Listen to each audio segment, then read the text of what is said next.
yang kita nilai perbuatan dia selama terjadi peristiwa ini sudah sangat keji.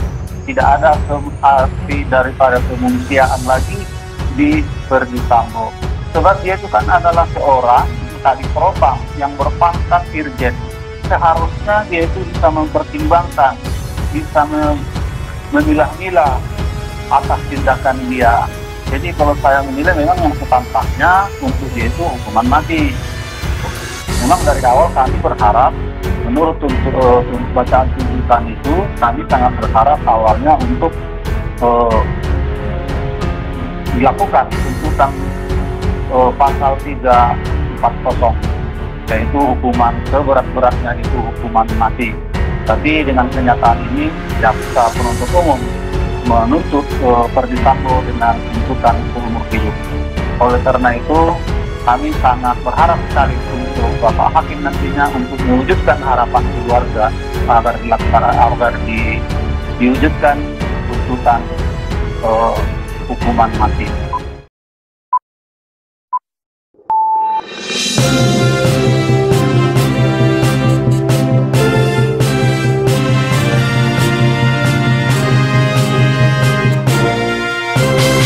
Pak Samuel dituntut hukuman seumur hidup. Bagaimana keluarga menanggapi tuntutan terhadap terdakwa Verdi Sambo ini? Kita kembali dulu kepada pembacaan tuntutan yang dibacakan oleh jaksa penuntut umum di selama persidangan yang terlaksana beberapa jam yang lalu. Di sana dengan tegas ataupun dengan terang benderang jaksa penuntut umum menjelaskan semua runut-runut tuntutan yang dibacakannya terhadap Verdi Sambo. Oleh karena itu, kami menilai pembacaannya itu sangatlah efektif dan kami sangat merespon pembacaan tuntutan yang dilakukan terhadap Verdi Sambo. Memang dari awal kami berharap, menurut bacaan tuntutan itu, kami sangat berharap awalnya untuk dilakukan tuntutan pasal 340, yaitu hukuman seberat-beratnya itu hukuman mati. Tapi dengan kenyataan ini, jaksa penuntut umum menuntut Verdi Sambo dengan tuntutan seumur hidup. Oleh karena itu, kami sangat berharap sekali untuk Bapak Hakim nantinya untuk mewujudkan harapan keluarga agar diwujudkan tuntutan hukuman mati. Pak Samuel, apakah artinya keluarga menilai hukuman yang dituntut oleh jaksa ini dinilai tidak layak atau tidak cukup bagi keluarga? Bukan penilaian kita layak apa tidak layak. Yang kita nilai perbuatan dia selama terjadi peristiwa ini sudah sangat keji. Tidak ada arti daripada kemanusiaan lagi di Verdi Sambo. Sebab dia itu kan adalah seorang kadipropam yang berpangkat irjen. Seharusnya dia itu bisa mempertimbangkan, bisa memilah-milah atas tindakan dia. Jadi kalau saya menilai memang yang sepantasnya untuk dia itu hukuman mati. Kalau Anda melihatnya, apakah motif yang dilakukan ataupun yang berupaya diungkap dalam sidang ini menjadi salah satu alasan? Menurut saya ya, soal motif itu menurut tenaga-tenaga ahli bilang, menurut pakar-pakar hukum, motif itu tidak begitu penting sekali. Yang penting sekarang Verdi Sambo sudah berniat dan berencana membunuh anak kita. Dengan ada tempo waktu, dia merencanakan begitu leluasa, akhirnya terjadilah pembunuhan di Duren 3.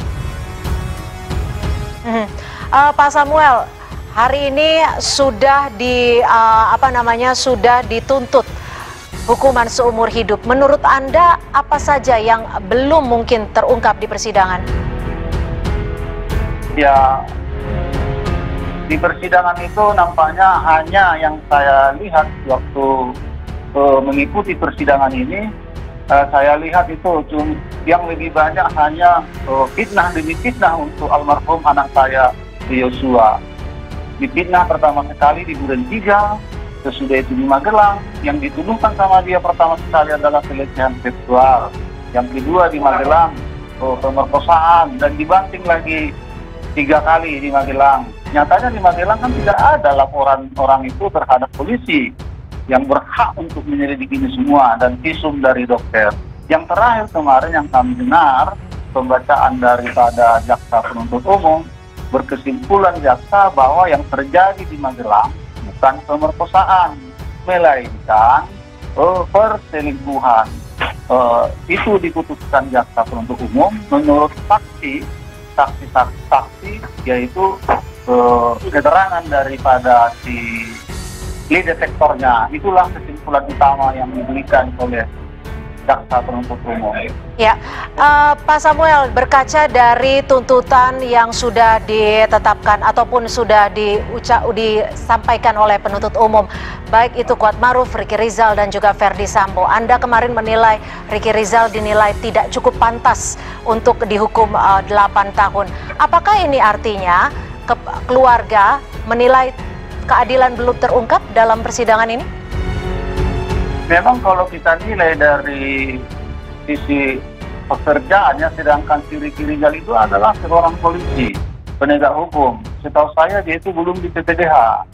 Seharusnya si Ricky Rizal itu mulai dari Magelang hingga Jakarta bisa dia mencegah ini. Mencegah dengan cara mengantisipasi terhadap Joshua agar dia bisa entah melarikan diri atau bagaimana lah tindakannya. Ini malah dia mengamankan senjata almarhum dari Magelang hingga ke Jakarta.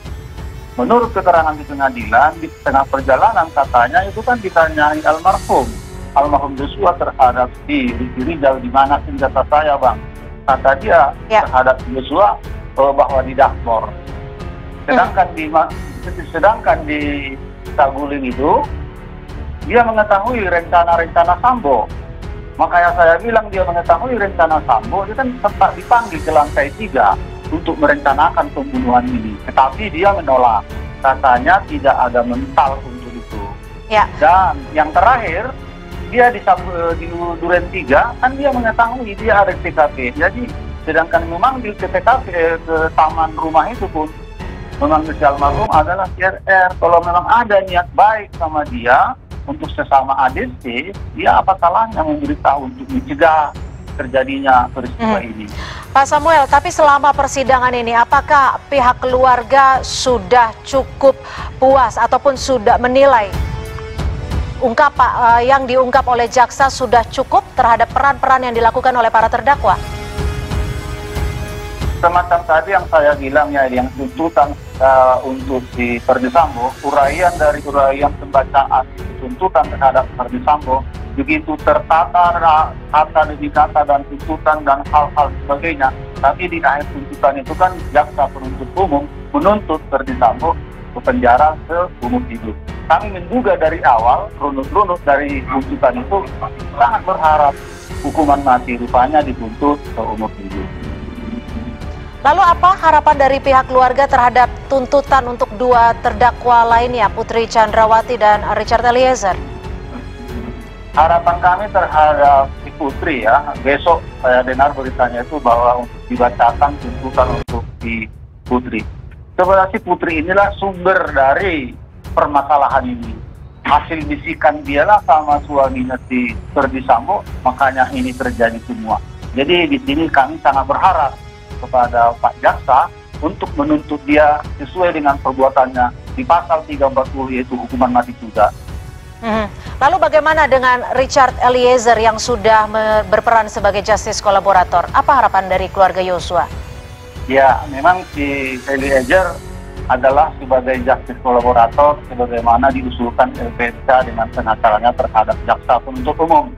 Oleh karena itu, marilah kita bersabar agar bagaimana nanti keputusannya dari Pak Hakim memutuskan si Eliezer ini apakah layak apa tidak sebagai justice kolaborator. Yang berhak untuk memutuskan itu kan adalah hakim. Pak Samuel, Verdi Sambo rencananya akan menyampaikan pledoinya yang nantinya akan dibacakan oleh Verdi Sambo sendiri di muka sidang. Bagaimana keluarga melihatnya? Oh, itu adalah hak dia, hak tersangka itu. Hak tersangka dan terdakwa membacakan pledoi ataupun pembelaan diri di depan majelis hakim. Itu hak dia yang dilindungi undang-undang. Mhm. Pak Samuel, Anda tadi juga menyebutkan bahwa ada pencemaran nama baik yang sudah dilakukan terhadap anak Anda, Nofriansyah Yosua. Apakah keluarga ingin menuntut perbaikan nama baik Anda dan juga keluarga dan juga Yosua? Yang kami lihat selama ini memang seperti yang saya utarakan tadi, bahwa anak kami almarhum Joshua selalu dipitnah, apalagi dia sudah meninggal. Selalu fitnahan-fitnahan terus yang datang. Jadi kami sangat berharap melalui Pak Majelis Hakim agar nama baik almarhum dan keluarga besar supaya dipulihkan. Baik.